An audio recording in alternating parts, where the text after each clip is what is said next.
For city dwellers today, public parks are a rare place to pause, connect, and play. It wasn't always this way. In the 1960s, landscape architect Lawrence Halprin ignited a radical change in landscape design, from a tradition of picturesque gardens to landscapes for social interaction, play, and performance. Landscape architects and new media artists use the same tools to shape human behavior: motion, sound, light, and space. Like public parks, architectural video projection and outdoor installations prompt interaction and participation. Cutting-edge public art projects are embracing Halprin's ideas and reconnecting people. Studying Lawrence Halprin's historic landscapes can enhance the design of media architecture in the city.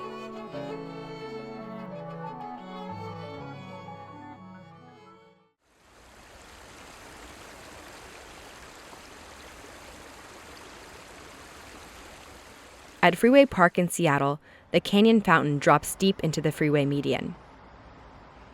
As the participant descends below grade in this fountain, the towering architecture stands high above their point of view.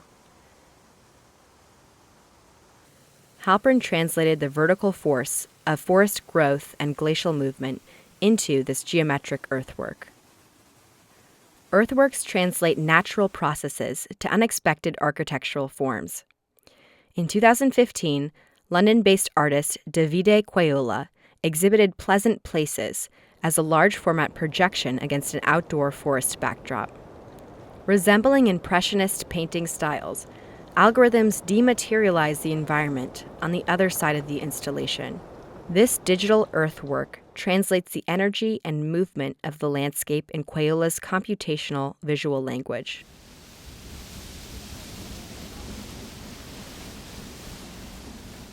In San Francisco, Stern Grove Concert Meadow is sometimes a formal concert venue, but the configuration of the stage architecture could be reinterpreted by everyday participants.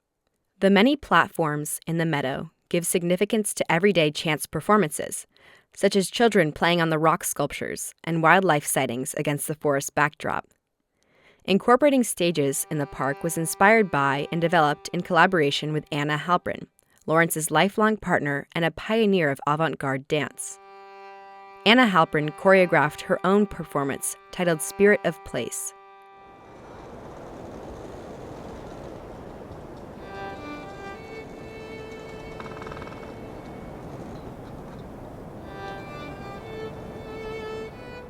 Open-ended performance spaces spark beautiful unstaged events. In 2018, media collective Random International exhibited Self and Other in central London. A large volumetric video sculpture mirrored participants in a slight delay. The venue hosted planned choreography as well as everyday people passing by and engaging with the sculpture.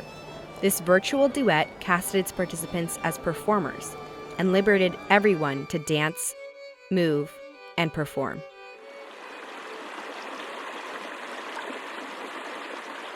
In San Francisco, Levi's Plaza Park guides its visitors on a path of stepping stones, hovering above water and with gaps for participants to hop between. The architectural features present physical challenges and ask participants to step outside the rules of a workday. Touch and play captivates the adventure, discovery, and wildness in all participants, art that people are welcomed to touch and make their own.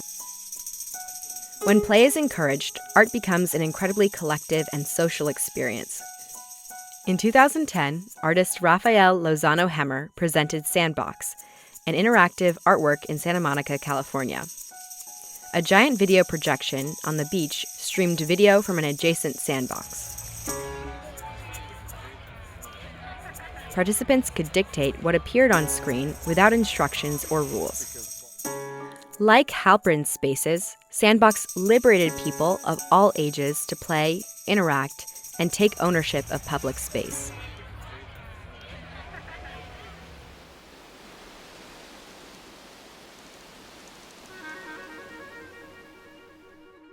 At the Franklin Delano Roosevelt Memorial in Washington, D.C., Halprin referred to the project as narrative architecture. In the landscape, physical markers edit 4 acts to FDR's biography. Bold text inscriptions on the ground introduce each act. Stone walls conclude and separate the spatial intervals. Within this physical plot structure lies a linear sequence of visual frames. Sculptural scenes are pictorial shots in the narrative architecture.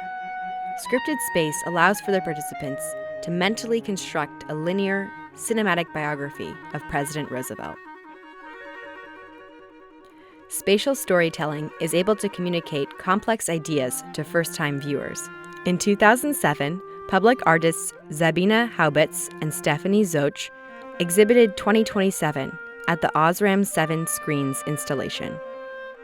Choreographed for the passing pedestrian and automobile driver, the scripted installation is structured by a specific order of images and succession of prescribed viewing angles so that the underwater landscape drifts in and out of visual stability. This video art disorients viewers in the flooding landscape by scripting the participants' visual and spatial navigation.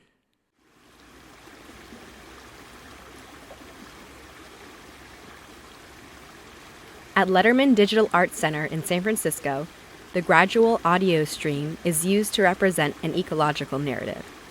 The sonic progression starts delicately, accelerates, and concludes with a triumphant splash. Halprin crafted the sounds to represent scenes in nature and to induce feelings of being in the wild. The soundscape evokes the ecological progression of water in the Sierras and produces a rare sonic sanctuary in the city. Immersive audio can stimulate greater awareness of the city's soundscape. In 2010, sound artist Nadine Schutz exhibited Camera Obscura Auditiva. Inside this dark container in the center of the plaza, participants could see and hear the cityscape in a new way.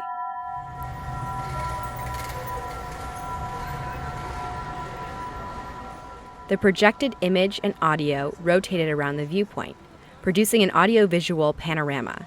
By mixing live directional audio with field recordings of distant locations, the installation shifts attention from calculated city rhythms to a changing, expressive soundscape.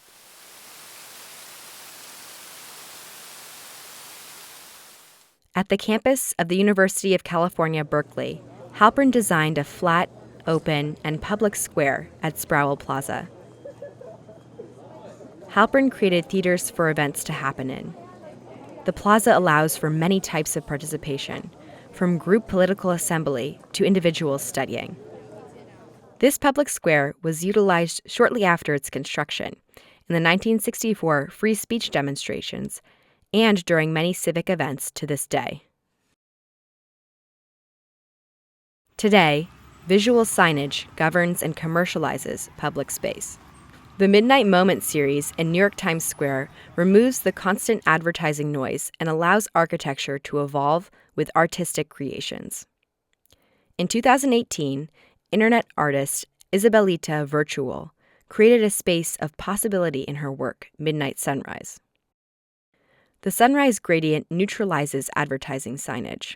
The programming falls on participants to create the public space that they want to inhabit.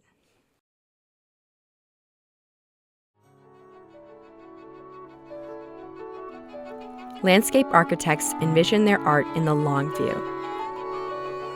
They produce works that evolve with their users and flourish with time. Transferring the domain of landscape architecture to media art identifies unique projects that leave positive social effects in the city. The analysis of Halprin's landscapes through design, cinema, and history identifies 6 ideas in his work: earthworks, unstaged performance, touch and play, scripted spaces, soundscapes, public squares. By inviting performance, play, and social interaction, artists can continue Halprin's legacy and improve city life with media architecture.